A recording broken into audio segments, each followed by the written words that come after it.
bandiraɓe sehilaɓe musidɓe fulɓe renduɓe on calminama on jurama on jarama kadi on jettama no fewi on du'anama jaam Allah bajjo baɗowo ko weeli ɗum tawa hay goto firtata bisimilla moon e hayangoji men hande ko alkamisa balɗe 16 e lewru setto hitande ujunnaji 2020 ruɓindo moon jaydeji dey arti gam tongande on ko ɗi piri ɗi pirti ɗi cari ɗi cakti e nde ɗo ñalande tambilirten ko jayde rewmi quotidien dey wi ko croissance finance publique le FMI dégrade le Sénégal hina wayno dey gomu aduna joguiɗo koppareje dey woni FMI dey hina wayno usti fodde Sénégal e sinon usti darde Sénégal ha taki noon jayde de wi ko kala ko fayi e koppareje ɓamtare e ko wayi noon dey ɗum kam hina wayno on ɗon gomu biyeteɗo FMI dey mbo usti no fewi darde Sénégal e nder aduna ha joni jayde rewmi quotidien wi ko conseil des ministres Diomaye chamboule l'administration territoriale et vire le DG de la santé hina wayno de e batu jagorɓe baɗatɗo alarba kala de keyniɗo lesdi Sénégal de hina wayno woodi ko heewi ko irti e nder administration woni gouverneur en préfet e ɓen ɓe ganduɗa kamen tigui keynoto dongle ɗe woodi ko wahliti hen de ko heewi ko ganduɗa de e nder on ɗon conseil des ministres woni batu jagorɓe mbo waɗa e si noon ha joni Bassirou Diomaye Diakhar Faye de fotani ɗon saabu omo ganduɗa kam wonɗo le directeur général mbo santé de hina wayno kamne riwama boom goɗɗo adda e jappere nde ende joɗinode e wiide jayde rewmi quotidien jayde yor kam windi ko gouvernance et transformation publique Sonko impose la cadence des réformes entre discipline budgétaire et souveraineté de l'état hina wayno de kala ko yowti eno laamu ngu jogorte e sinon ko waklite e ko fayi e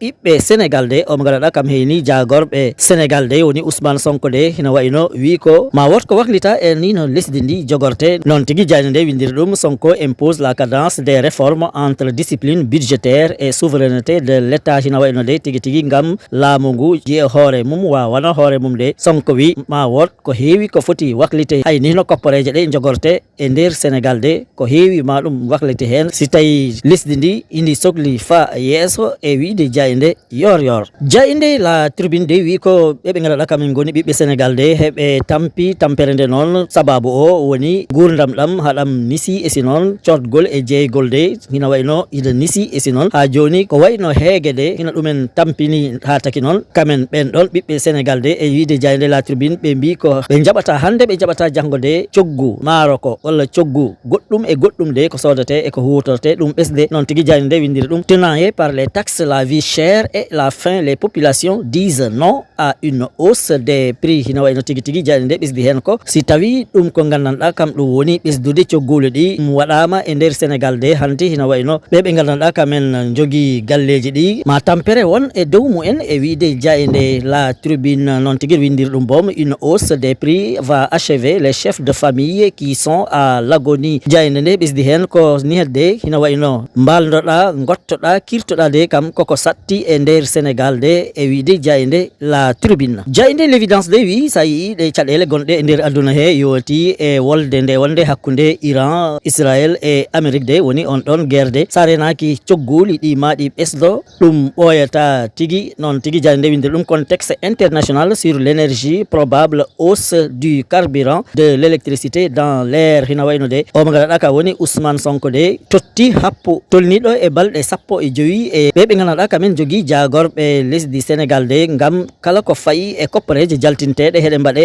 e ligguiyaji he yo ɗe uste no fewi e wiide jayde l'évidence jayde le quotidien de article e ɗe gagnanɗe ɗe ganduɗa nde yimɓe heɓe gaño e nder guure liggorteɗe e nder Sénégal ha taki windi sécurité au travail 1700 accidents par an au Sénégal hina wayno de e ɓen ɗon liggotoɓe e nder galleji e nder Sénégal de ɓe dañani jaam saabu heɓe kawra e gagnanɗe musɗe e ɓalli mumen ha taki ko lima ko hen e nde ɗo hitande de hina wayno ɗum tolnima e ujunere e temedde jeeɗiɗi accident ji ɗe ganduɗa de ɗum teskama e nder lesdi Sénégal e wiide jayde le quotidien jayde nde ɓesdi hen les données n'incluent pas les chiffres du secteur informel wi ɗum ko gandanɗa ɗum limama de woni ujunere e temedde jeeɗiɗi accident ji de ɓe gandanɗa heɓe goni e secteur informel woni liggantoɓe ko e mumen kamen kam ɓe jillaka hen wadde wayino ko ɓe gañotoɓe e nder liggey mumen de heɓe kewi tigui tigui e nder Sénégal e wiide jayde le quotidien Abdoulaye Wade gonɗoɗo hoorejo lesdi Sénégal ko fuɗɗi ko hitande ujunaji ɗiɗi woni 2000 ha 2012 woni hitande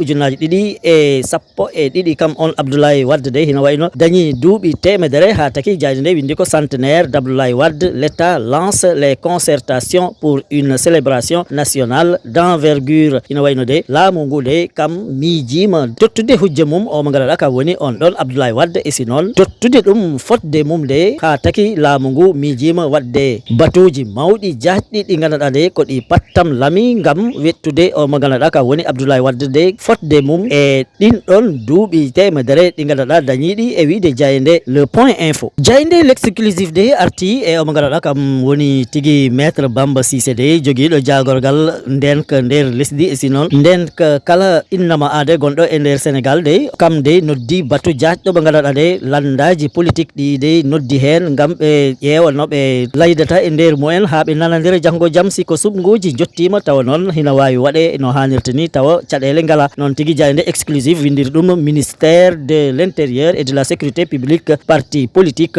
au dialogue jayde nde windi ko Bamba Cissé convie les formations à la date du 30 avril prochain kam on maître Bamba Cissé de noddi batu ñande balɗe capantati e lewru setto ndu gonɗen woni lewru avril noon tigui jayde exclusive windiri ɗum e ɗerewol mum adanol toto legal Santhiaba Rufisque dey hina wayno les échos wi ko kewi ko toon de hina muusi e si noon hina hulɓani saabu noon elew goto mo ganduɗa duuɓi mum hiɗi tolno e nogas e tati de kam wari waaji mum ɗum noon sababu o ko rewru ndu ganduɗa kamen ndentunondu walla kam ndu waddi ɗumen e wiide jayde les échos noon tigui windiri ɗum meurtre à Santhiaba Rufisque un élève de 23 ans tue son ami à cause d'une fille jayde nde ɓesdi hen une drague qui a échoué au cœur de leurs différends les deux amis étaient ivres le tueur s'est livré à la police de peur de représailles des amis du défunt ina wayno noon ɓen ɗon elewoɓe ɗiɗo de ɓe jahanto ndun ɗon rewru de goto e mumen de wonɗo kam jaɓanaka hina wayno nden tigui tikki wari o mo ganduɗa kam woni waaji mum o e si noon tawi noon heɓe mandili e wiide jayde les échos jayde nde ɓesdi hen ko kam o barɗo de wari ha hantini yaahi toon to police